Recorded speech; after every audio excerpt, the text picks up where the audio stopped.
Hello and welcome to another episode of An Echo of Glory. I'm Johnny Blaine. Joining me, first time in a long time, it's Opta Ali Tweedale, Opta Analyst. How are you? Good. Great to be back. Good. And this is a new defensive partnership, or attacking partnership. Why have I gone defensive? I'm not Thomas Frank. Why have I gone defensive? David Sims, hello. Hello, how are you? I'm all right, how are you? A bit disappointed that you're not wearing your Echo of Glory baseball cap, I know. Yeah.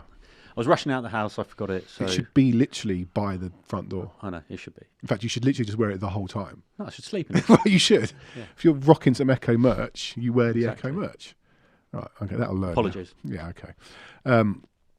There's only one little bit of club news we're going to get through before we start with Ali on where he's at with Spurs, because we haven't seen Ali for a while. Is that the club announced, I think yesterday, that they've reduced the Borussia Dortmund category from A to B, and after Thursday's, I don't know what, 13,500. Within Tuesdays. Yeah, Tuesdays. I keep thinking we don't play Thursday nights anymore, do we? Because we're massive. Unfortunately. 13,500 empty seats. The right thing to do. The ticket prices, I think they've got that horribly wrong. We don't need to go too much into detail. Are they going to give everyone who went to people who went to the Copenhagen game probably got value for money, but anyone who went to the Villarreal game, do they get 20 quid back? They Nice should idea. do. They should do. We'll email Vinay after the show.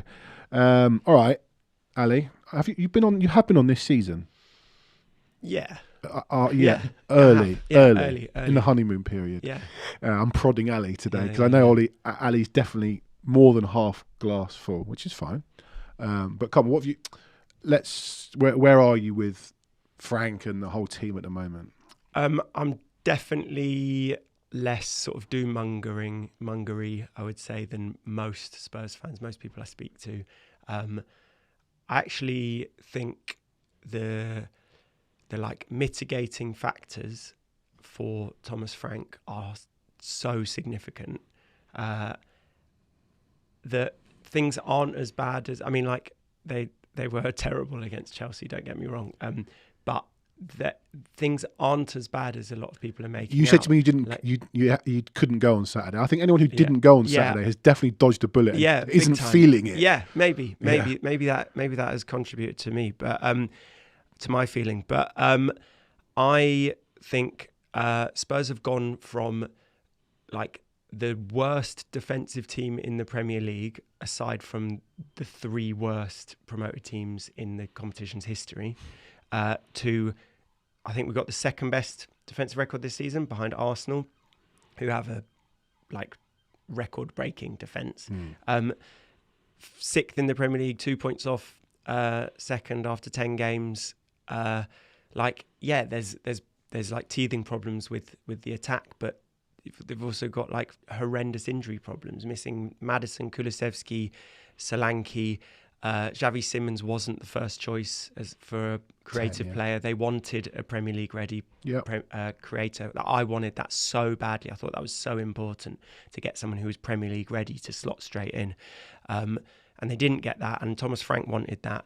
And so, like, everything's going to take a bit of time. Like, the number of players who take a year to get used to the Premier League is massive. Like, there are so many players that's happened to. Gareth Bale was like terrible for Spurs when he first started. Should have loaned him out to Forest. Was that where he was going to go? Yeah, we're going to sell him to the Championship, weren't we? Exactly. There are so many examples of that, and I just think, like, if things are going to take a while, it's pretty good to be 2 points off second place while that's happening. I agree, but I still you can lose to anyone in the Premier League, especially if you're Tottenham Hotspur. But again, it's the going to games and feeling these terrible performances when you've spent the money and slept up there and it's raining and all this stuff.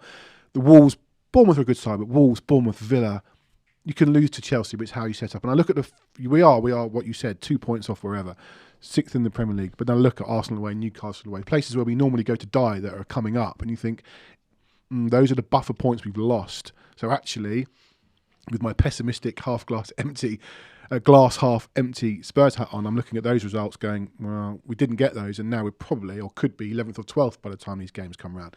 The league table doesn't really matter at the moment. I don't know. I just think we'll come to Chelsea in a second. I suppose there's also, they feel quite a long time ago, admittedly, but there have been some good performances against big teams. And they were very few and far between under Postecoglou. And so I feel like with the setup we have now, we have more chance of getting a result in those big games. But was I that agree. not the most disappointing thing about the Chelsea game in some respects? Yeah, it was. That, you know, that actually they are a big team, and those are the sort of teams that we should, under Frank, be able to neutralise to some degree by changing the formation, playing slightly differently, in the same way that we did against PSG, in the same way we did against City. He was really good for Brentford. I know he had a And- settled team, but he was good for Brentford I in those agree games. massively on that point, that the thing we wanted to see, the thing I wanted to see most from Thomas Frank was like an adaptability. So you turn up to a game and you're like, well, there's something different there about that lineup, and wow, we're doing something different there. And that is what I want to see a bit more of, because that's what he did so well at Brentford. In his defence, I think he was trying to do something different against Chelsea with Bergvall playing as well as three central. Yeah, and that lasted midfielders. 5 minutes. Exactly. In fairness and to I him, think totally, he was trying to crowd the middle of the pitch, put more physical players on, and that went in an instant. And, I don't disagree with that. but that doesn't excuse like the level of like ineptitude in that performance. Yeah. I don't want to dwell on Chelsea too much. We've done it, but only because you guys haven't been in since. But I know, Sima, you had a question for Ali on touching on overall performances at the moment. Yeah, I mean, I suppose you mentioned there that Spurs have got the second best defensive record at the moment, right? And I don't know what that's necessarily based on. Is that just based on goals conceded? Goals conceded, yeah. So my question is, it seems like when I'm looking at the XG stats against, that we seem to be averaging around like 1.5 to 2 goals against every game. And I just wondered what the average chance is on an XG level to see how many actually decent chances we're giving up. Because to me, yes, the stats tell us, or the numbers tell us, that we're defensively a lot more solid under Frank. But the eye test doesn't necessarily prove that. As George says, Vicario is probably having his best spell ever. After getting a bit of, not abuse, but a bit of stick for some poor performances, he's been brilliant. Yeah. Vicario is a big part of the reason Spurs have such a good defensive record. I agree about that. So Spurs have the 6th worst record in terms of XG conceded. So what that's saying is they've conceded the 6th worst quality of chances in total over the course of the season. And on a per game basis, that's 1.4 XG per game conceded. So you'd expect Tottenham to concede roughly 1.4 goals per game, and they're actually conceding 0.8 per game, which is basically the Vicario effect. Some poor finishing in there will be explaining that. So yeah, on the face of it, that's pretty bad. The 6th worst defence in the league. In terms of chances conceded. But that number is skewed massively by the Chelsea game. Chelsea had, I think, 3.7 XG. So take that out and you're down to 10.8 over the other 9 games, which is roughly 1 per game, which is very close to in line with the amount we've actually been conceding. And that's way better than most teams in the league, nowhere near Arsenal, but it's much nearer to Newcastle and City, who are second and third in that regard. The Chelsea game was terrible. You can't write it off, obviously, but they had a lot of good chances in that game. So you've also got to compare this to last season as well. It's the same group of players largely, apart from putting Paulinho in there. Kudus, yeah. Who I think actually does help Tottenham out defensively, because he holds onto the ball so much up the pitch. I've spoken to you a lot of times before about how last season we were like clearing it and it was just coming back again and again and again. Yeah, well, I felt that against Chelsea. I think nothing was sticking. Spurs need more players who can do that, and maybe like Brennan Johnson, like the worst at it. Richarlison's not that player either at all. He's a player who just tries to get back into play, feels a touch and goes down. It's funny because against PSG early doors, against Burnley, City, Man City, he was sticking. Yeah, he was a proper target man early doors, and he was. But I think Kolo Muani gives us something more like Solanke, in that he can offer to feet and then offer him behind. Richarlison doesn't do that. So yeah, I mean, like, the defence hasn't been perfect, but I think the way to look at it is compare it to last season. I think your point was, so what's that one? you were saying 1.4, 1.5 XG per game is, you were saying, what's the rough XG of a shot? Yeah. I would say on average about 0.12. It's the rough average of the average Premier League shot. So you're conceding about 10 average chances per game. Did you say 0.12? Wasn't that what they rounded up our XG? Seriously, this is the last thing I'm going to say on this game today anyway. I just wanted to bring up Tottenham's, this is from Ali from Opta Analyst, our lowest XG in a Premier League match since 2013. Props to our friend of the show, our pundit Adam Nathan, when I said, what is our worst ever XG on record in a Premier League game? And he remembered that Palace game under Nuno. I don't think I'd have got it. That Palace game, two things about it. Away from home, and Tanganga got sent off early doors, 58 minutes or something. I thought it was first half. Okay, second half. So still not great, but there are some mitigating factors But there. the reason I want to bring that up is not to go deep on this game again, but to then go on to Copenhagen, where the lineup was thus: Vicario, Porro, Romero. My screen's gone off. Van de Ven, Udogie, who gives us balance, and we'll come on to that. Bentancur and Sarr, come on to that. Johnson, Siemens, Odobert, come on to that. And Koulibaly up front, come on to that. The reason I mentioned that XG is because we didn't create any chances. For me, and we talked about this, obviously Kudus would play on the right normally if he was fit. I think he's going to be back on Saturday. Siemens, Odobert, Koulibaly. It's not perfect. They are good players, but they're not top players. Not, elite. They're the best we have in terms of a little bit of flair, a little bit of creativity. Koulibaly changed the World Cup final, nearly won it. Probably thinks about that every single day of his life. Good player, better than Richarlison. I think we have to start building partnerships. You build partnerships at the back, Van de Ven and Romero. 100%. Why don't you build partnerships in attack? He keeps shuffling around this pack. I know Odobert had a knock and didn't play against Newcastle. He's just got to play them, in my opinion, and stick with them. I'm not saying we would have scored 2-3 goals against Chelsea or even one, or our XG would have been higher than 0.12, whatever it was. But I just think, and as Adam Nathan said on here last week, play Siemens in the 10 every single week. It's not going to be perfect. He's going to make mistakes. He's going to get shrugged off the ball. Odebert's going to give the ball away. Sooner rather they give the ball away up there than back there. Play those three.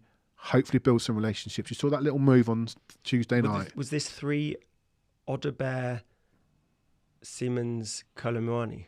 Yeah. So, but Kudus as well. Yeah, Kudus. Right. Yeah. I think you just Kudus is a gimme. He's a gimme. Unless he doesn't play, he might have to play Johnson there.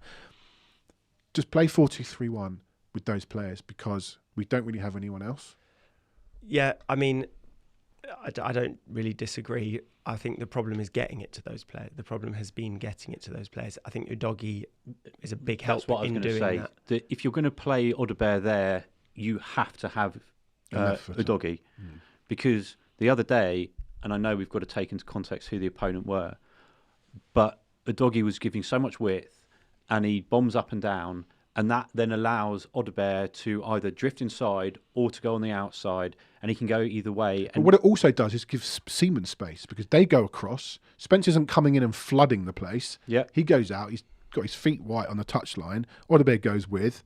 All of a sudden, Siemens is in space. And what that means is then that it's Johnson, it's Kudus is in space. I also think that... Sorry, go on. No, I was going to say, but you saw Odobert picking up pockets. He drifted over to the right at one stage, and then he was set more central.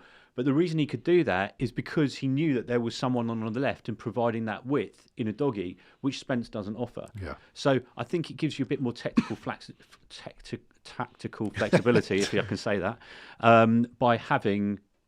a left-footed. But it's a real shame we've not bought left-back cover because Porro plays every week. Spence should really be the cover for Porro, not the cover for Udogie. He's weirdly better on but the he left, is. Isn't he? Yeah.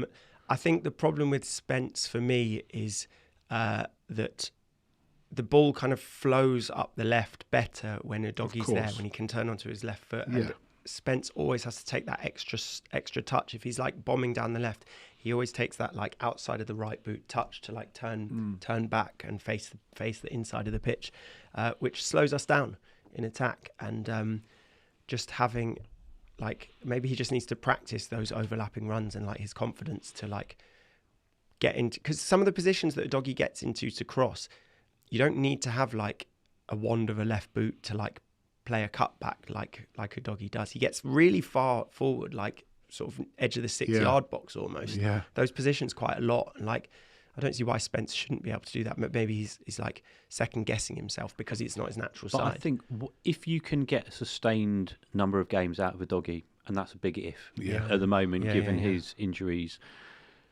But then that allows the rest of the team to find a bit of flow, a bit of rhythm. And actually, then that becomes easier if he does get injured again. Once everyone's found a bit more rhythm, for Spence to come back into that position. But then you're back. But then you've lost I appreciate that, and you want balance. You are losing that balance. But Spence then knows his role within that because the other players know exactly what they need to do because it's been working or not, as the case may be. Then in January, go out and sign a left-footed left back that can provide the cover for a doggy, and then you rotate Porro and What other Spence on the right. than City away? What was probably our best performance of the season? Burnley. Yeah, PSG. I was going to Some put in the would say Premier League Leeds. second half. No, I don't think Leeds was great. Second half, Brighton away. Who was playing? Udogie played against Leeds as well. If you look at our best performances this season, Udogie's probably attacking performances. It's probably been in them, and he makes. I know you haven't got the numbers with you. Well, you've probably got them with you, but not on you. His actual attacking numbers are not great. His assists and goals and chances. His actual final ball isn't great, but it's just getting him there is so important. Stretches the pitch, doesn't it? And it stretches the pitch. Ali, what about the two in front? Because I think View from the Lane and other people calling him, labelled it Bentinia, the whole Bentancur Paulinho. I love Bentancur. Seaman's got man of the match on Tuesday night, which I thought was a bit weird. I thought he played well, but a bloke runs 100 yards to score, which we'll talk about. Yeah. Normally gets man of the match. I'm all for not giving man of the match just to a bloke who scores. It's normally a bloke heads one in, gets the winning goal, gets man of the match. I think Van der Ven probably should get it. I thought Bentancur was hands down the player of the Bentancur match. should probably get man of the match again against a League One side. They were one of the worst teams I'd ever seen. You still have to put them away. You still have to play, and it was without doubt the perfect buffer between Saturday and Saturday. We needed that game. Great. Everyone got touches. People played well. We scored 4 goals. Wonderful. Bentancur was brilliant. Was he brilliant? Because, and we said this on here before, Sarr will run away. He'll go and he'll forage for the ball and he'll make third man runs and he'll disappear and try and make things happen, allowing space for Bentancur to do what Bentancur does. Doesn't seem to do that with Paulinho. They seem to stand next to each other. What are your thoughts on those two? Well, I don't know where to start. Sounds ominous. Yeah, well, it does sound ominous. they confuse me a bit because Bentancur can play forward passes, and I suppose I have some concerns that he's being told not to when he plays alongside, because he just plays. They both just play it side to side, and the ball doesn't get played like through midfield. Although he did it against Newcastle, which Paulinho was at centre back that day. I don't know if it's like because he's playing alongside Paulinho, he's like, oh, that's what we do. We're just here to protect. Or they must have been told. Yeah, maybe. I think that's probably what I would want to change about them, because I think like right now Paulinho is probably this is a harsh phrase, but a necessary evil in some ways, because Spurs need the defensive protection. And his goal scoring. He's our second top goal scorer. Yeah, well, yeah, that's not great either. No, is it it? says a lot about our forwards. But like, I think Bentancur is like good enough to be the player alongside that who provides defensive protection, but also gets the ball off the centre back on the half turn, looks forward, but he just doesn't seem to do that. So it's frustrating watching them. I think Paulinho has been very good for Spurs in a lot of ways, but he's not a player that Spurs should be looking to have like long term. I don't think I wouldn't even be convinced that signing him at the end of the season would be Well, I think there's just like better players out there like who can do some defensive protection, not as well as him, but can do. He does zero in terms of moving the ball forward, like zero, and like you can't carry a player like that at this level. It's interesting. He's dividing opinion because you get top analysts. I think Jamie Carragher laid into the whole Bentancur Paulinho situation, saying Paulinho shouldn't be anywhere near a top Premier League team like Spurs. Okay, that's his opinion. He knows he's played the game more than any of us, but I'd be playing him think, as every Ali week. said, look, at the moment, he's been brilliant in terms of winning the ball, and I would be intimidated as an opposing player coming up against Palhinha because he just batters you. But I do think to be where we want to be as a team, we shouldn't need that reliance on a player like Palhinha. Yeah. We should be controlling the ball more. We should be holding it. We should be playing it around. We should be creating pockets. We should be, dominating possession, where actually then you don't need that. You just need someone who can, break up play, read the game better. What position would you say Zubimendi plays for Arsenal? Similar? Yeah.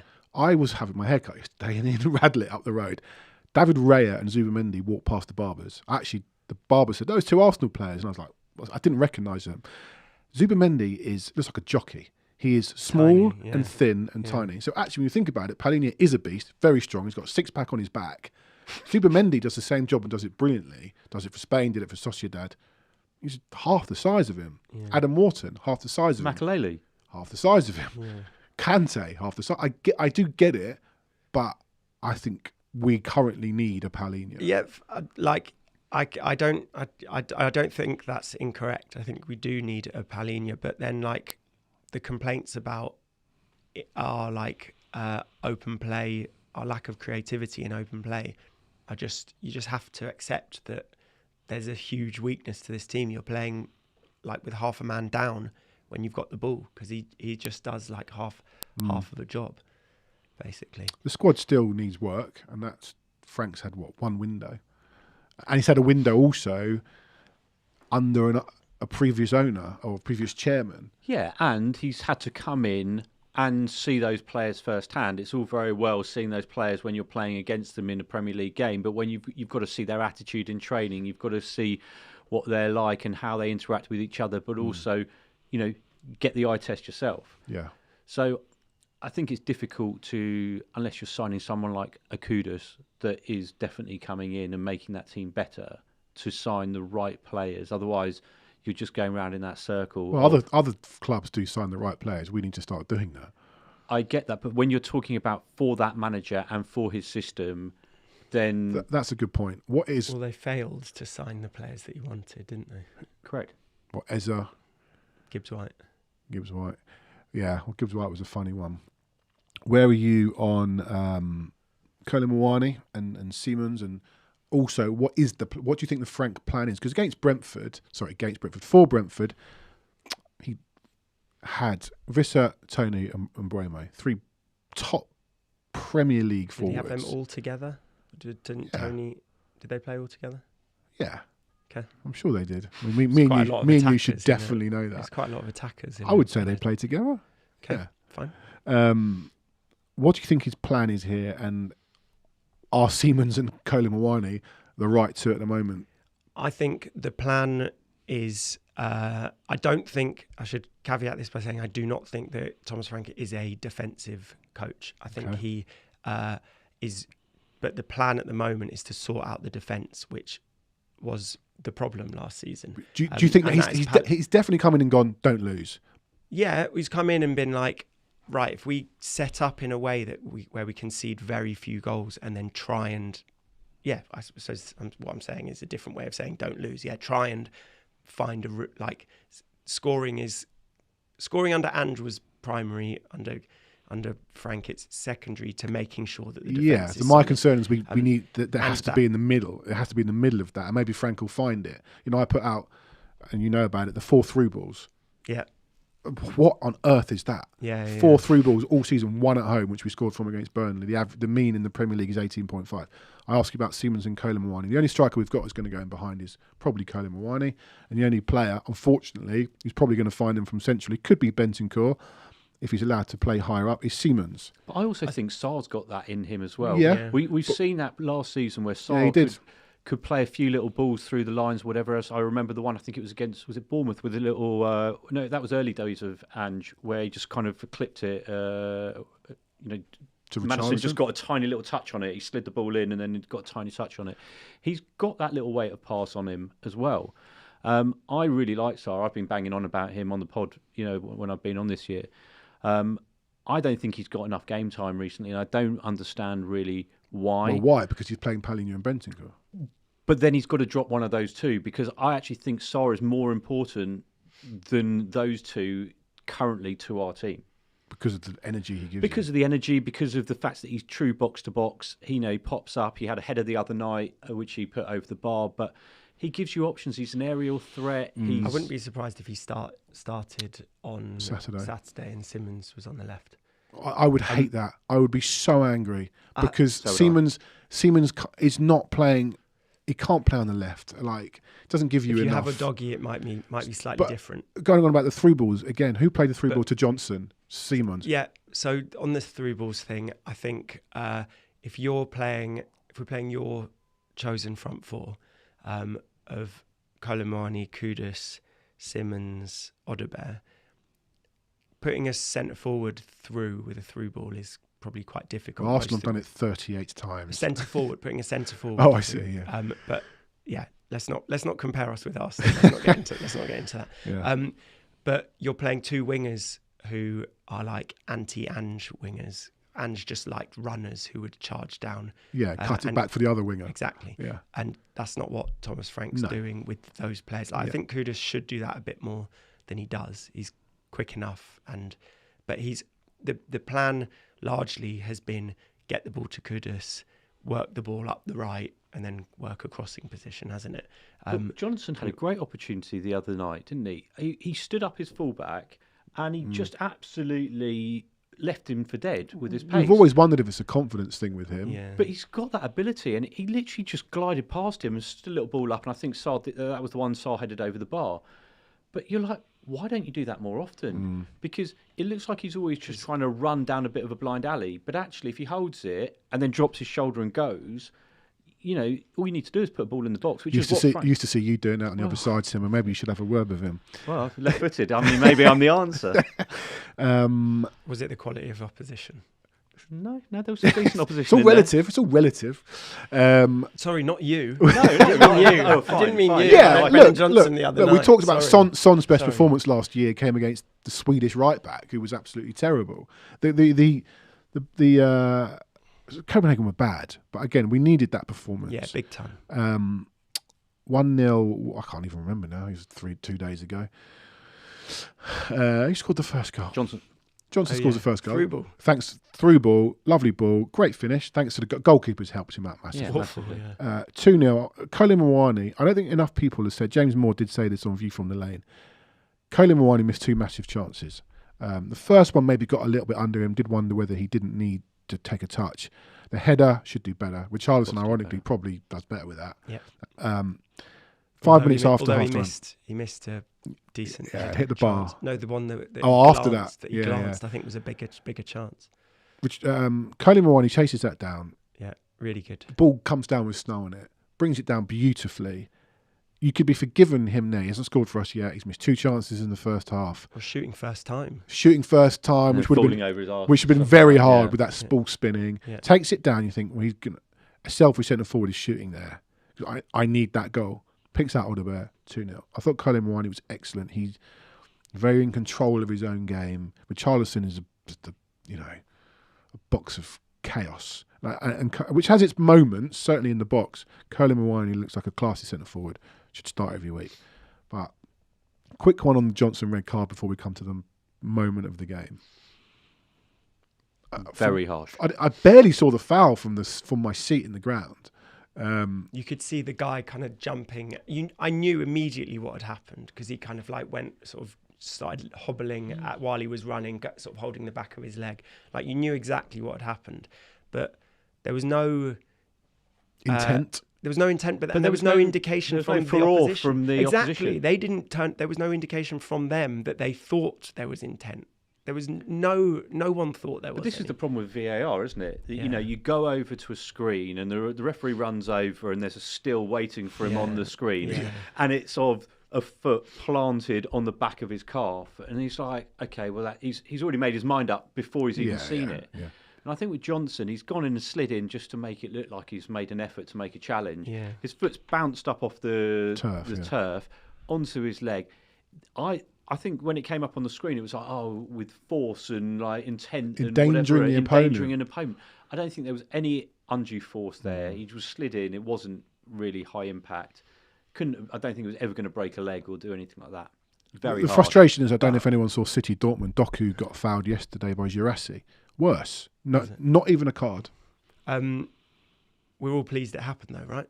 Well, okay, so we went down to 10. With hindsight. When we went down to 10 men, we were all... Are we not? Well, we were all annoyed we went down to 10 because your initial thought is they're going to get back in this. And then I said to my dad, this is the worst thing that's going to happen to Copenhagen because they're going to come out now and think they can play.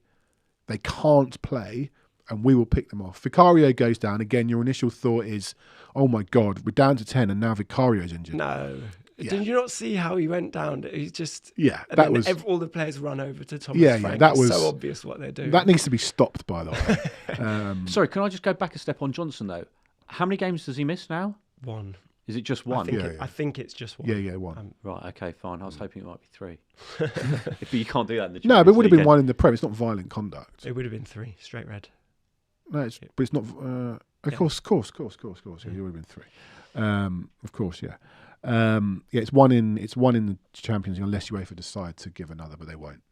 I felt weirdly relaxed when didn't see Copenhagen getting back into it. There was a minute or two afterwards where they looked like they got a bit of momentum. Well, that was the point. That was the worst thing that happened to them. Yeah, and they can't play. No, they can't. They were terrible. So we come to the 60th minute or something, 62nd minute. Micky van der Ven, 64th minute. Micky van der Ven picks the ball 63rd. up. Doesn't matter. And there's a moment where he gets to the halfway line. I don't know whether you felt this on the telly, but in the ground, it was like, It was like a no way. Yeah. This isn't going to happen. The guy, Suzuki, who should have taken him out, I think was already on a yellow, so couldn't take him out. He pops himself past. It wasn't just a straight line. He did do a little bit of a weave. Gets in the half, you think, this could happen. And there's that moment where the ground falls silent, like for a split second, where it's, can you finish? Because if you hit straight at the keeper, it goes into the stand or hits the post, whatever, you never see that again. Do you remember that great run, Micky van der Ven? No. No one ever sees it again. He had an interview with Steve Bauer about a month ago where he said, I began my career as a striker. The easy bit is to run 90 yards with the ball. The hard bit is to smack that in a... There's not much room there either. He scored that. And the keeper's near post as well. I mean, one of the worst keepers I'd ever seen. But irrelevant. He'd have beaten any keeper with that strike. What a goal. What a finish. Do we have to compare it to Son's? Can we just enjoy them both equally? Is it more Bale against Maicon or Inter away? Stunning. Unbelievable goal. Absolutely unbelievable. But I'll just tell you that for my story of watching it, because I didn't go to the game and I was watching it on TV. So I was watching it on the stream, and I got an alert that we'd scored and that it was Micky van der Ven. And I was just like, he's picked it up on the edge of it. He's got the ball on the edge of the box. How far behind is my stream? So I was like, okay, so we're going to get a corner or something like that. And then I'm watching it, and I'm like, no, surely not. Surely not. I have to ask you, because it was the same as when we were. I need to ask you in the this. Champions League. I've never asked you this, and this is the moment to do it. I've told this story before when we watched the Champions League semi-final. Yeah, and we were what was 2-2 on the night. We win 3-2 on the night. Yeah, 2-2 on the night, and they got that goal kick, and Onana's faffing about, and I laid back on the sofa in your house. I lay back on that. We gone. That's it. Forgetting we were watching on a stream. I got a notification on my phone, goal, Lucas Moura. And I'm looking at it. I hadn't said anything to you. And I'm going, no, that's it. Onana's going to kick this and that's going to be the end. But he wasted time, didn't he? We got a little bit more time. I had a moment in my head where I went, do I tell him? I didn't know. You didn't know. No. But I said to you, Simo, I think we've scored. And I've never asked you, was I out of order? Should I have let you... I wanted to enjoy that moment with you. No. I mean, to be honest, at that moment in time, I was just desperate for anything to happen, and I don't think you were. Were you sure? Because you're like, I think we have, and I was like, it must be an error. I was like, surely not, because the ball's back in the corner flag, and like it can't be. But yeah, I mean, I know I didn't hold. I think with those moments, you are only annoyed. You can't be annoyed if it's a positive outcome, because you're like really, you don't want to let yourself believe it, and then you get confirmation. We were in this state where Sissoko got it, and we went, okay, okay, oh my God, this is actually going to happen. And then it was just pandemonium. Yeah. But going back to the Van der Ven goal, I don't think there's another centre half in the world that can score that goal. I don't think there's many players. No. That's the point I was going to make. I don't think there are many players. Think about Premier League players who can run that fast with the ball. But someone like Semenyo could do that. Semenyo could do it, and he did score a very good goal. Someone like Mbeumo could do that. I don't think Mbeumo could. I don't think he's fast in a straight line. Fast enough in a straight line. Sharder or something like that.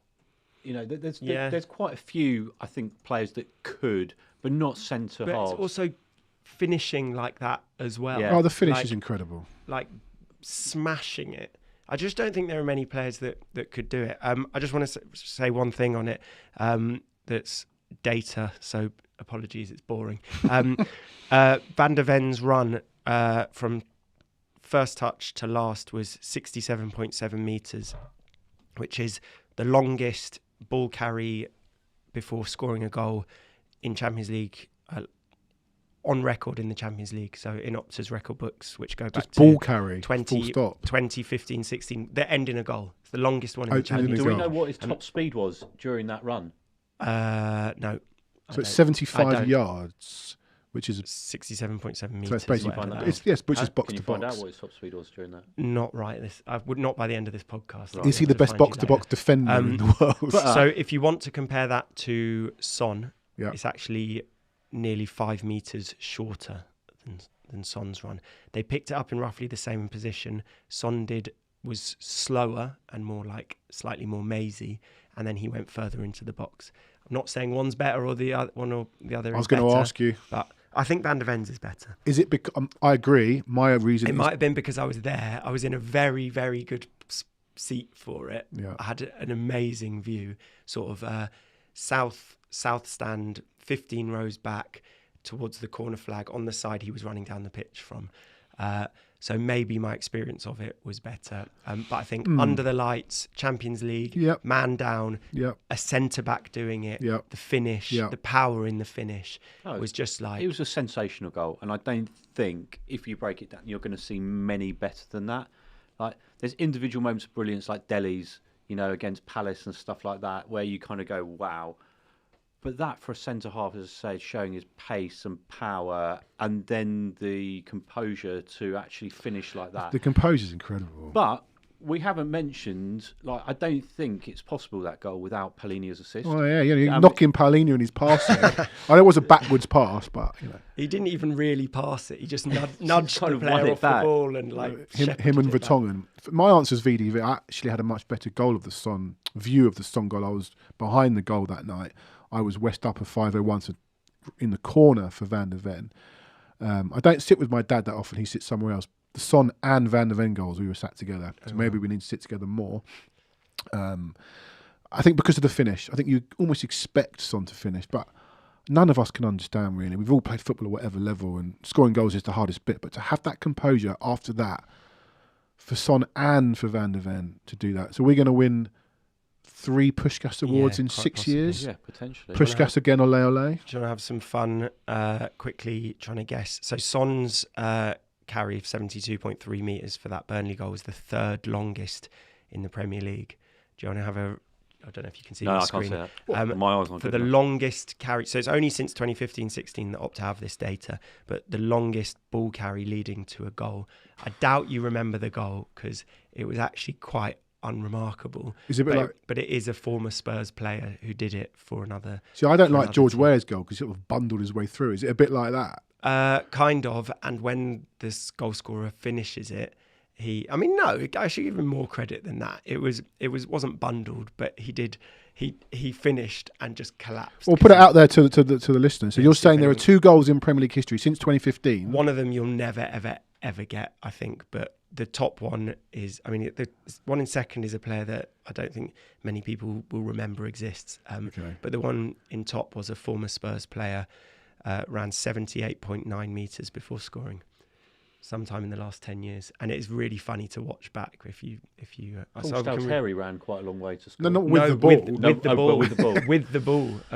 Henry must have scored one where he's carried the ball a long way though. This guy, but that was before data. The one against Spurs would have been a long way. This guy is way longer than that. Won the ball in like the left back position and then ran the whole length of the pitch with the ball. Playing for? Tell me who was it against. Who was it against? West Brom. At home? Away to West Brom, at the Hawthorns. Anyway, we'll put it out there. I don't remember. I'll reveal it later in the show. We'll come back to that. Sorry, the one thing that I found hilarious as well on the commentary, watching it on TV, is that they were saying that Van der Ven can heal hamstrings because Vicario ran from his goal all the way down to the corner flag to jump on top of him. He wasn't injured. Now, Barnsley asks, was this player before there was a Spurs player? Well, Bell didn't play in the Prem before he played for Spurs, did he? No, He played for Southampton in the Champ. After being a Spurs player. All right, we're going to...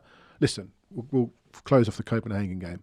Yeah. Great win. We needed another win in the Champions League. We're still knocking on that door for the top 8. I think the Bodo draw is annoying because I think we probably need... What are we on? 8 points? We're on 8 points. We needed that Bodo win. We might need to get to 17. That. But listen, we don't know. Dortmund are beatable. So are Slavia Prague. So are Eintracht. We're out of the. And so are Eintracht. We're out of the EFL Cup, so getting an extra playoff round is less of a big deal. Yeah, but I think regardless of all that, it was the perfect, like I said, buffer between Chelsea and Man United. We needed it. It's almost like Spurs could have arranged a friendly to go and smash someone. They would have picked a League One team like Copenhagen, got everyone a load of touches. Really important. Didn't Hakimi also hobble off? They've got a lot of injuries. And Nuno Dembele, both their fullbacks. I think Doué's injured. For me, nothing has really changed. I really enjoyed Tuesday. You smash anyone 4-0, great. In the Champions League, wonderful. Hopefully the mood. It's the mood change. And also players, Siemens will be annoyed that he came off. He'll be proud and pleased that he got a lot of touches, man of the match, all that stuff. Sorry, player of the match. All of that, great. Kolo Muani will be disappointed he didn't score, but he looks like he's getting better. He clearly wasn't fit when he came. Yeah. Hadn't kicked a ball for PSG for a while, didn't play pre-season, got that injury. Romero's getting fitter. Great. All of that stuff, great.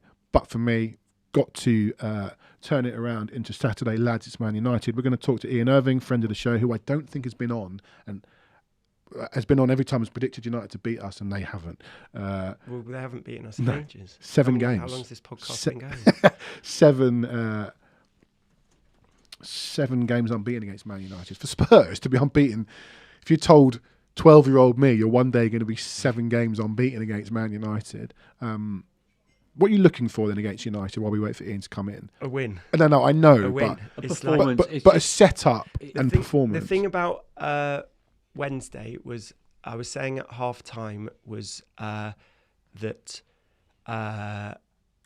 we were 1-0 up but deserved to be 3-0 up, and you'd probably have preferred that. Weirdly, this might sound strange, preferred to be in a position where you deserved more but were actually, than it being 3-0 up and actually being lucky to even be ahead. The performance was more important. I think on Saturday, like, it can be like, I want a solid defensive performance and a set piece goal, and I want to win. I don't know. I'm fine. I'd obviously love to beat them 1-0 with a last minute header. We haven't done anything. I actually want to see a bit more. I agree. I think but yes. A win is important. Would you prefer a 1-1 draw and a really good performance? Yes, weirdly. It's a weird one. Weirdly, I would. I mean, obviously, I want to win the game more than anything, but we've got a winner on the Christopher Hall. Oh, nice. Christopher Hall. Sorry, yeah. His name's the correct goal. Andros Townsend scoring at West Brom. Let me check the date. Palace. I don't remember. Let me check the date. March 2017. Go out there and watch it. It's not as good as Van der Ven's goal. Not as good as Son's. Who was the other one? Gaston Ramirez, Middlesbrough v. Gaston Ramirez. Yeah, no. Would never have got that. I could have been here all night. Yeah. But going back to the performance, I think, yes, I want to see us win. But I do think with all the negativity that surrounded us over the last few weeks, performance is really, really important. And we just want to see the shoots of something else, something a bit more creative, a bit more fluid. And for me, that's got to come with a bit more balance in Yeah, I midfield, agree. a bit more width, just moving the ball around better, faster as well. So the other night we were moving the ball a lot quicker. It seems a bit more laboured in the Premier League. Yeah, I wouldn't be like massively disappointed with what you're saying, like the world that you're suggesting. I just think like our form's bad, and the home fans need to see a result. And I think See, I actually disagree. that Ali. would. Okay, no, sorry, I do agree. 3 wins in 19 is terrible, and that was also adding to the boos on Saturday. They weren't booing Frank or the fact we'd lost to, we played that badly. That was part of it. It was frustration. 3 wins out of 19, we're all getting fed up. We do need to see a win, but I think we also need to be entertained. Like the reason people are so up for after Tuesday is because we saw running and tackling and taking people on and scoring great goals. We're not stupid here at Spurs. We're used to losing. My anger with Saturday was we're used to losing, but it's how you lose. Winning's great, and it's less how you win. But I think we also need to see a performance. People are happy if you come away from the stadium at 2:30 on Saturday and Spurs have won the early game. You get a head start on the rest of the Premier League. It always feels like that with the early kickoff. If you get a win in it, it feels so like you've beaten the rush almost. I just think that is a better remedy for the mood than a good performance and conceding a crap goal and getting a draw, personally. Yeah. I think I can hear James in the other room, and he's supposed to be letting our guest in. Can I ask you to go and nudge James? Oh, he's coming. I think he might be coming. I don't know. I don't know. What do you think? He's back in the. What do you think as a match going fan? I know Ali is too. Yeah. Just win 1-0 or. No, I want to see a bit of performance as well. And as I said, I would be happier to see a 1-1 draw with a good performance versus a 1-0 win, and we've been terrible again. It's interesting. Ian, can you hear us? Hello, how are you doing? I'm fine. How are you? Good, I'm all right. Yeah, delighted to be talking about Manchester United and Spurs again. Well, you're the man, Last season. the opposing guest who's been on most because we played you 4 times. Sorry, I love you, Ian. But lads, it's Man United. That's where we are now. Did you even win 4 other games in the entirety of last season? I don't think so. I was just saying, if you told 12-year-old me we'd be unbeaten in 7 against Man United, I wouldn't believe you. But here's a question. I think I've asked you this every time you've come on, but the answer might be different now. Have Man United turned the corner? Are we doing this for real? This is live. Yeah, I think it's much better. I don't know what corner it is that they needed to turn, but certainly even deeper than the last 4 games, which obviously everyone's holding on to, this unbeaten run, it's felt like there is something more tangible with Manchester United and the way that they've played this season in terms of what the head coach is after, in terms of the belief of the team, the spirit of the side as well. There's been a lot made of some of the changes that have gone on behind the scenes over the course of the last couple of years. But it does feel like things are finally starting to settle in that regard.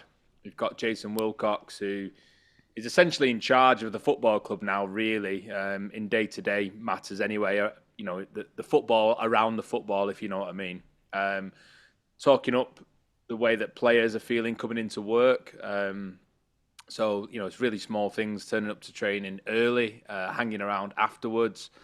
After the win at Anfield, they all went back to the training ground and got in the ice baths and the saunas and whatever else to recover, which shouldn't be something that stands out, but it is something that stands out just because of the mood being so different. So the football's similar, the results have been better, the mood is definitely improved. Whether they've turned a corner or not, it's going to take a lot longer to know, really. But it certainly feels a bit better.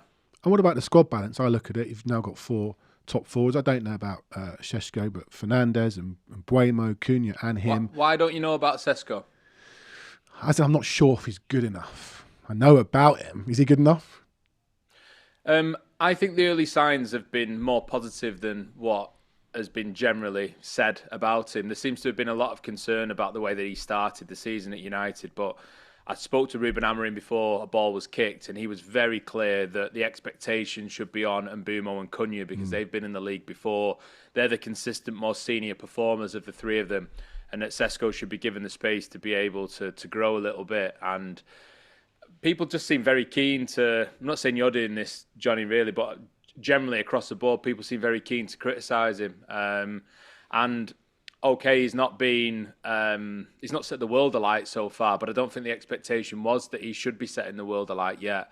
And he is contributing to the positive things that Manchester United have been in recent times. He's allowing them to change the way that they play a little bit. The ball's sticking up front a little bit more.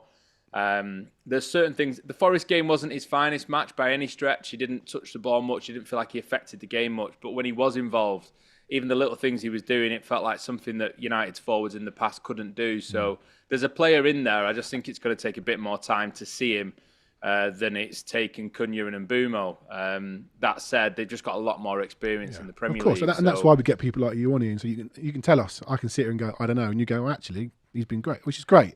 And I'm looking. He's not been great. That is definitely oversaying it, but he's certainly not been anywhere near as bad as what's been made out. I mean, you look across the league at some of the other signings that people have made, and it feels odd to me that Sesko is the one that's picked out so far. From what I have seen, I know Gyökeres has probably scored more. I actually have seen more talent in him than I've seen in Gyökeres if I compare them to the two sort of big new nines that have come into the Premier League. But what about the rest of the squad?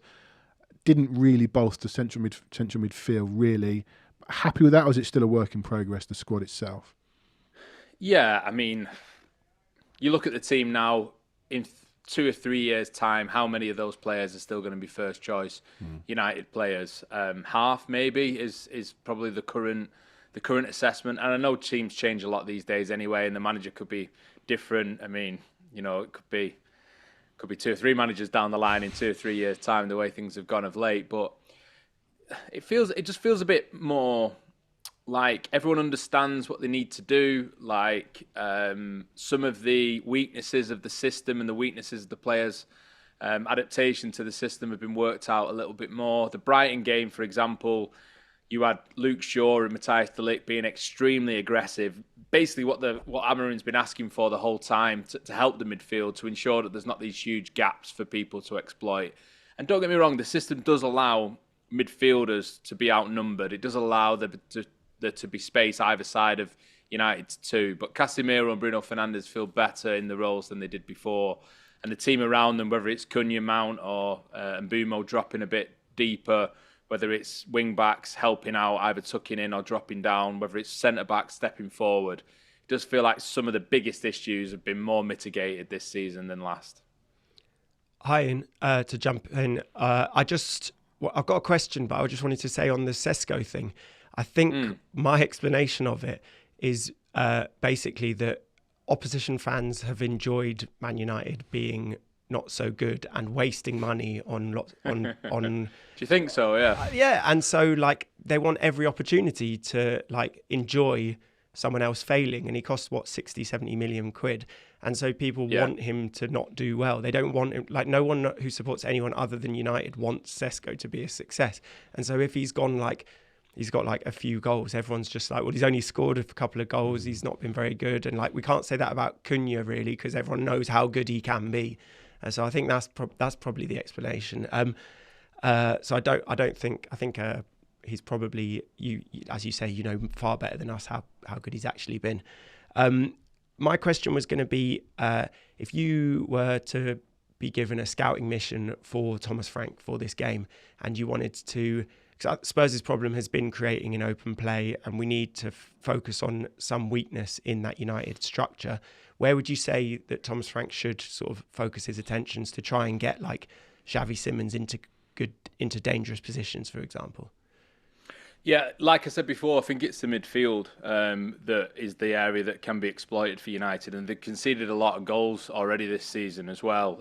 Lomans is definitely an improvement on what United have had in net before, but that doesn't seem to have stopped the habit of conceding goals. And I mean, the 2 goals from crosses against Nottingham Forest last week were weak. Spurs have got strengths under Frank. It's clearly been, a set-piece threat still, which is a very Brentford thing, which obviously is historically a strength of his, and that's probably an area as well that United will need to be wise to. I've seen a video, I think it's from a BBC journalist, explaining how Chelsea combated, and I'm sorry to bring up the Chelsea game, I know it's a sore point for a lot of Spurs fans, But how the long throws were counteracted and how Chelsea allowed Sanchez to get space to be able to come and claim some of those and have a counter threat against them as well. So I'm sure United will be paying a close attention to that. Yeah, I think the confidence with United is also still a little bit fragile. So when you look at the game so far this season, if United have scored the opening goal, they've not lost. And if United have conceded the opening goal, they've lost. So the first goal, by that reckoning, is going to be crucial. It always is, obviously, in these sort of matches anyway. But United's a little bit more resilient, but not resilient yet. And I think if Tottenham... It's like, so if I look at it from United's perspective, I think, right, well, the mood around the home games, despite the Copenhagen result, has not been fantastic for Spurs so far this season. The end scenes of the Chelsea game from the outside don't look great. That feels like something United can exploit. Feels like if you get in front early, you can get the crowd, on the home team's back rather than backing the home team fully. And there are sort of pressure points to push there. Equally, United's away form's not been good. And if Spurs were to score first, then there's definitely, a weakness there to press on as well, whether that's mental structure or whatever it might be. So it's not a fully resilient Manchester United coming to Spurs this weekend yet. It's better than it was a month ago, but it's still not where they need to be in order to be further up the league, basically. Hi, Ian. You mentioned Lamens there made a couple of potential mistakes last week against Nottingham Forest, but do you think he is the answer to the long-term goalkeeping issues at United? Yeah, he didn't make mistakes last week. It was more the team and the way that they defended the crosses. So Morgan Gibbs-White was able to exploit Ahmad's height and sort of weakness in the air at the back post from a Ryan Yates cross last week. I don't think Lamens could do anything with the header, to be honest. And then it was more the central defenders and Dalot reacting to a loose ball, again from across from the same side, literally a minute later, again, as opposed to the goalkeeper. Maybe you could have looked at his position and thought, could he have reacted? But it'd be hypercritical. I think he's made a very steady start. He's made the sort of start that he needed to make. It's been simplified for him. A lot of the possession, a lot of the instructions have been to play more of the balls direct and long. He can kick well off both feet, so he's more than capable of doing that. And they've just tried to minimise the risk a little bit. Andre Onana, obviously, throughout his United career, made mistakes. And we never really saw the best of him with the ball at his feet, which was supposed to be his biggest strength coming to United. So they needed just someone to be a bit steadier. You needed to see defenders trusting him. I mean, the first game against Sunderland, he was coming out for crosses and claiming them and being compared to Peter Schmeichel by the crowd at Old Trafford. That's sort of the measure of how much they've just needed a steady Eddie in goal, really, to be honest. He's not Peter Schmeichel by any stretch. He's a young goalkeeper. It was an interesting signing. It's a different sort of signing to what United have made in recent times. And he's not perfect, but I think there is a faith there that that's a goalkeeper who can grow with United. So far, the sort of character assessments and so on, references from behind the scenes are good. He's a very level-headed young lad, very confident in his own ability. But undoubtedly, he's going to make mistakes. Every goalkeeper does anyway. So he's not really had a massive question mark over him, aside from possibly Danny Welbeck's free kick for Brighton. But United were already in the lead, and it didn't really go any further than them having a brief fight back. So, if he was to make an error for the opening goal against Spurs, for example, that's a whole different. That's the life of a goalkeeper, isn't it? Yeah. Yeah, that he's not experienced yet, and he'll need to come through that and grow with it. But yeah, the early signs with him have been encouraging. I mean, again, it feels like Sesko's been sort of punished because the other signings have made, strong starts. But you mentioned before about Cunha, he scored more goals than Mateus Cunha. So, yeah. One of them has been painted as a brilliant signing and a brilliant impact, and the other one the opposite. So the transfer business this time around has felt more considered, more planned out. Even Jason Wilcox, speaking this week, admitted that it was less chaotic and less reactionary than the summer before, because a lot of them, the people who were coming in, being put in position, were put in position late, and this time around they had proper, time to plan and work things through. And so far, it's working. So I just wanted to ask you one more thing about Amarin, if you don't mind, because you obviously said you spoke to him before at the beginning of the season. He was saying about his expectations around certain players.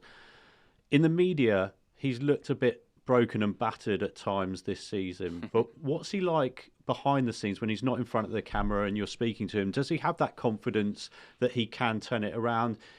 And if there are a couple more negative results coming up, do you think that there's going to be we're going to be days, weeks, or games away from his departure?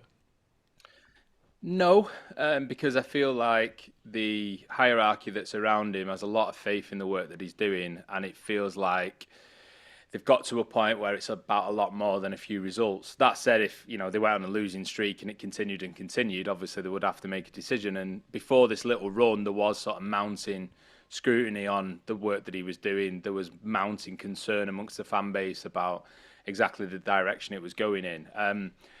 Amarin's emotional. What you see is what you get. So the impression that he gives out in interviews and press conferences, speaking to the players, that's exactly the same as what he's like behind the scenes. And he's got a huge job on his hands. Yeah. I mean, I know this is a Spurs podcast. It's not a Manchester United podcast, but they are a huge football club. They have failed to reach the expected levels for a long time. And turning that around and dragging the team your way in a system that's unusual in English football. It has worked at times, but it's certainly not the popular way to do things. And trying to convince people when the results have not been great, when you're getting beat 4 times off Spurs in a season and losing the Europa League final to them, it is really difficult. And, you can say what you like, you can present whatever front that you like, but you will be judged on results. There's always the cliches about the Man United way and all that sort of stuff. Forget all that. It's about winning. That's the Manchester United way. That's the way that the most people are concerned with. The acceptance around the team, certainly in the hierarchy, in the fan base mainly, maybe slightly less so, has been that it's going to take time. And it's funny, you speak to people at the start of the season, where do you think United will finish? And the very, very optimistic people were 5th. The more sort of negative people were sort of 6th or 7th, and the people who had severe doubts would be like 8th maybe. But I'm just not sure that the world is ready for Manchester United to finish 8th again. I don't think they're ready to have a season where they lose as many games as they win, because the scrutiny is unbelievable when they have a bad run. And at the start of this season, the Grimsby result obviously is an absolute aberration. It's something that no one expected to happen, should never happen to a top level team. But that aside, the league results have actually been okay, and the performances have been okay, and I don't think there's any reason to panic. You mentioned Bilbao. I'm going to have to, first of all, how did you find it? But also, how do I sign out of this now? It was such a massive game that United can still go and buy Cunha, Šeško and Bremer, even if they're not in the Champions League. But that was the game, really. Yeah, you get a trophy for us, massive, but one ends up in the Champions League, one gets nothing. After the game, how did you find the game? But also, how did the club, you know a lot of people at the club, what was the mood after that? On the floor. Was it? Probably, I went as well. Probably the worst I've felt after a game in recent times. There's been a lot of competition for that as well, to be fair. In all honesty, was it worse losing to Spurs? If you'd lost it to Bilbao, would it have felt different? Losing to any Premier League team, also to a team that you probably feel you should beat? I don't know that, to be honest, because United expect to win games, they expect to win trophies, but last season, they finished 15th in the league. I know that's not as bad as some other teams, but they were so far below what. I'm loving this new Spurs United rivalry. We used to love United because we needed you to stop Arsenal, but now it's becoming this thing. It's great. Come on, keep going. I couldn't help myself. Sorry, that's great. You brought Bilbao up. I don't think it mattered who they lost to. I think it was more the manner in which they lost. Yeah. It just felt. And I don't think Spurs played particularly well either. They had a game plan which they stuck to and it worked. And, credit to the way that they executed it. And it was so different to what Postecoglou would usually do. In fact, probably more similar to what I think United can expect this weekend from Spurs, really, than Ange Postecoglou's side in terms of the way that they tried to sit deeper and concede possession the way that they did. It just felt like United just ran out of ideas, ran out of steam, and they'd put so much focus. I think the big reason why it felt so flat is they put so much focus in the Europa League. The league end was like so bad week to week. Results at home especially, where you're like, how are these teams beating United? And it didn't even feel like they were playing particularly well. They were just turning up, taking the points and going home. And United didn't seem fussed because they were just preparing for Thursday, and it was all about getting the results. And they'd had that hugely emotional sort of roller coaster of a game against Lyon and looked so good against Athletic Club as well in the following round that you're like, surely they're going to win this, surely. And in that sense, you couldn't shake that they just didn't feel like they really turned up. And it didn't feel like Spurs needed to play particularly well to beat them either. And the goal was atrocious, and I'm still not convinced that Brennan Johnson got any touch on the ball, but I don't want to give it Luke Shaw as an own goal. So it's just a mess of a game, a mess of a performance, a mess of a goal, and a really messy end to the season. And Amorim, before that said multiple times, we'd like to win it. If we don't win it, actually we might see the benefit next season. And, that put a lot of pressure and a lot of expectation on this year. But if they can build on these results and the performances that they've had so far, then there may be a little bit of method in his madness with those sort of remarks last season. Interesting. Ian, always great to talk to you. We spoke to you a lot last season. Hopefully we can speak to you before the reverse fixture or maybe before the FA Cup final in May. Who knows? Yeah, well, if United lose this again, I'm not sure I can bring myself to talk about Manchester United Spurs ever again. Get that fella with the hair on, see if he's still got his big barnet. Yeah, we're definitely not talking about that. No. Yeah. All right, brilliant. Ian, thank you so much for joining us once again. We'll speak to you soon. Cheers. Thanks, guys. Thanks, cheers. Thank you. Cheers. Brilliant. As always, they're fascinating, United. It is weird, isn't it, for Spurs to beat them 4 times in a season, but both teams have bizarre seasons. Have we still got anyone with us? Ian still. I was going to slag him off, but he's still I might actually listen to the reaction to the interview. Yeah, go on then. What are you saying? We were just going to move it on. We were just going to move it on and go home. To be honest, we were going to get our predictions and go home. So, come on, what's your prediction for Saturday? Then we'll go home. A draw. A draw. I think you said that 4 times last season. I probably did, to be fair. Although I maybe said United might win the final. I don't feel like you've got a team who are like average away from home in United. I think they're some like 10th or 11th in the away form table against the Spurs side who've been so bad at home. But that Copenhagen result, you tell me, it feels like a bit of a moment for everyone just to kind of lift some of the pressure. It'll lift the mood. That will help. Yeah, well, it will compared to the way things have gone at home so far this season. United are a bit more direct now than they were before. They rely a bit more on set pieces. They got 2 set piece goals at Forest last week, so maybe it'll just be both teams giving each other the ball and trying to make the most of set pieces. And it's 12:30 on a Saturday, which can often be a game that takes a while to get going. Yeah. So we'll see. All right. Well, he says draw.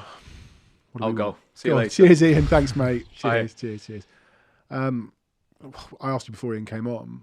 What do you obviously we want to see a win? I want to see a performance, but win at all costs doesn't matter. I guess so. I guess that's the bottom line. When you look ahead, when you look back and you look at the season and go, we beat United 2-0, you don't really remember how you played. You just look at the result. Yeah. But the reason I say it is because after Saturday against Chelsea, it just feels we need a little bit more to get our teeth into. No, You disagree? I disagree. I think straight after the international break is Arsenal. Yeah? Is that right? Yeah. I think Spurs want to go into that game feeling like they can beat the biggest teams. I know United aren't on a level with Arsenal at all, but I want like a solid defensive performance and nick a goal. And you go into the Arsenal game being like, can we do it again?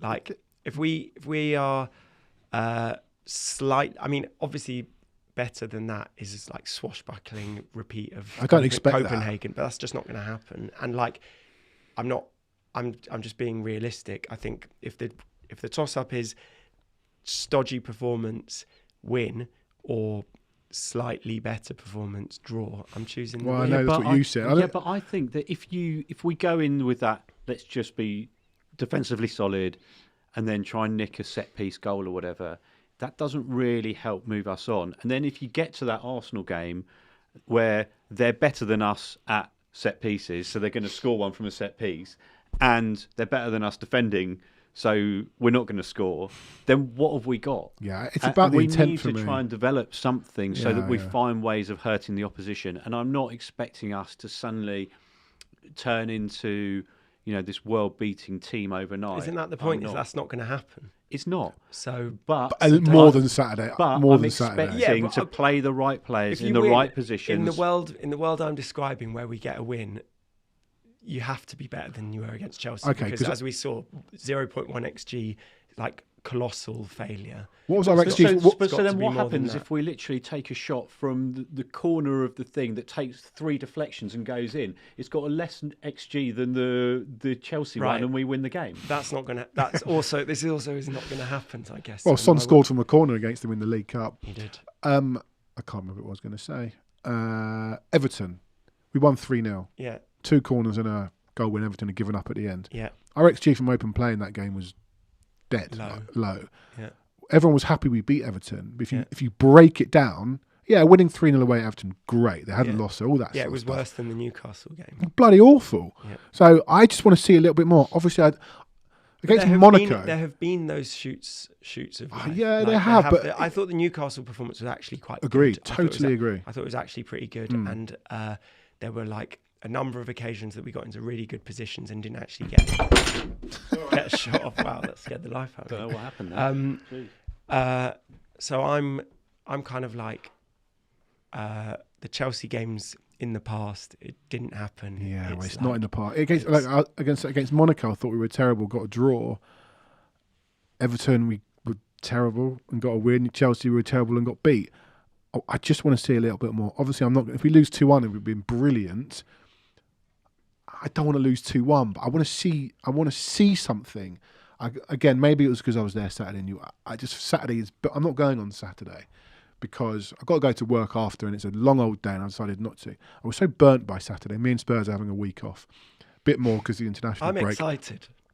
I want the mood around Spurs to change. Yeah, and after slightly. Tuesday, and like I'm one of the fans that goes to the ground and I don't shout negative things. Same. At all. Yeah, same. And I hate, and I'm sort of like overly performative in my like encouragement when they like go back to the goalie and everyone goes, "Oh, I thought we got rid of this when we got rid of Ange," kind of thing. I hate it. I hate. We couldn't sit next to each other. Have you ever booed? No, boo's never. all. I've Never. never. We have never. No, we don't boo. I think at the end of a game we have booed a couple of times when it's been absolutely dreadful. I don't remember. I'm pretty sure I remember. And you've stormed out quite a few times. Oh, storming out, but yeah. I don't understand the thought process, particularly at like half time Agreed. or like during the game, people getting on players' backs. I just don't understand the thought process. It's just angry people who want like a medium to get rid of but you're hoping that sometimes through the medium of booing, it's our only way. Can kind of almost get a reset to the players to go. Do you know what? We're not going to keep playing it backwards. We're losing the game and we need to get it forward. Just do something different. You're like, boo! Come on, just hit the reset switch. They're not playing the Chelsea game and coming off and being like, oh wow, they didn't boo. Maybe we're actually playing all right. Sorry, just spat while talking. They know when they've been bad. They need like 21, a group of 21. Yeah, but they also need to know it's unacceptable. Like that performance against Chelsea, and I'm not saying, and I'm not. No, I don't agree at half time. I'm not saying at half time. I was talking about half. But at full time, I think they need to know that is unacceptable. We will not. As a fan base, fans have two ways of letting people know they're not happy. One is don't turn up, which I really don't like. Obviously, when you've got real issues with the board, I can understand it, but not turning up because they're playing badly. He says not going on Saturday, but I do have to go to work, and last Saturday burnt me, and it's still in my mind. Someone else going to be sat in your seat? Sold. Yeah. We've sold our ticket. And also booing at full time. I understand why people don't like it, but it's our only way. I know people go, if you went to the theatre and it was crap, you wouldn't boo. If I went to the theatre 19 times and it was bad, really bad 16 times, I might, in the 19th time, out of that run go, do you know what, this is terrible. Boo, it's the same actors and you're doing it really badly. It's a bloke, Christopher Hall here, he's always on. Christopher Hall says, I once booed Jenas off the pitch. I've got a great Jermaine Jenas story. I think I said it before. I'm going to say it again. When we played Nottingham Forest in the League Cup tie when Ryan Mason scored, I was sat in my seat. There was a bloke behind me who he came every now and then. You weren't there. I think we weren't necessarily... I think I was there. Well, I don't know if we were sitting sure together. I remember Ryan Mason scoring from about 25 yards. He did. Anyway, the bloke behind us was hammered before the game, and he came over. He leaned over. John, is Jenas starting? I said, yeah, he's in the team. If this is the right game, someone will say Jenas wasn't in this game. But whatever the game was, he went, oh, fuck it, I'm going home. He just went. Because this guy hated Jenas so much. He may have gone to sit with a mate or sat in the pub somewhere, but he didn't stay. Look, it's been a great show, and we've had some glass half fulls and some glass half empties, and that's what it means to be a Tottenham fan. We all want us to win on Saturday. Obviously, if we scrape our set piece our way to a 1-0 win, I'll be delighted to go into an international break on the back of a win. Prediction? 2-1 Spurs, and a decent performance. Yeah, I think that is my prediction. I agree with Ian. 1-1. I won't tell you what I think. Defeat. I'm a bit concerned. They've just got a couple more match winners than we do. They definitely have. Bumo against Frank Frank I'm not as saying well is a bit of a concern for me. Well, he'll want to show him, won't he? And I'm not concerned they'll tear us apart, but Bruno or Cunha's always played well against. Just pick one up and bang one in. I don't know. I think maybe at best a draw. Yeah, obviously I'll take a scrapey win. I don't really care, but we'll be back on Monday to dissect that, whatever it is. Gentlemen, thank you so much, Ali, for bringing your numbers and your quizzes. More of that. Yeah. So go and watch that Andros Townsend goal. I want to watch the Gaston Moreira's one as well. Yeah, so do I. Yeah. Don't remember that. Oh, James is going. Yes, yeah. We've had Flanners, Adam Flanagan in the messages because we gave out the Spurs book. We are 3 weeks away now, maybe 4 weeks away now from giving away this Micky van der Ven signed shirt. It's very fast. It's very far. What a time to get your hand on a push gas winning Micky van der Ven shirt. He signed it. It's got memorabilia and pictures from Bilbao. Maybe I'll send it to Ian Irving. Again, you have to be a member. Adam Flanagan and one of our other members, Runar, I think it is, who got... what are you doing, James? There you go. It's got dark now. They got a couple of freebies this week. So you can get your hands on that. It's the certificate of authenticity at the back. You have to be a Spurs member. Adam Flanagan in our comments, Hope Lightning can strike twice. Yeah, you could win it again.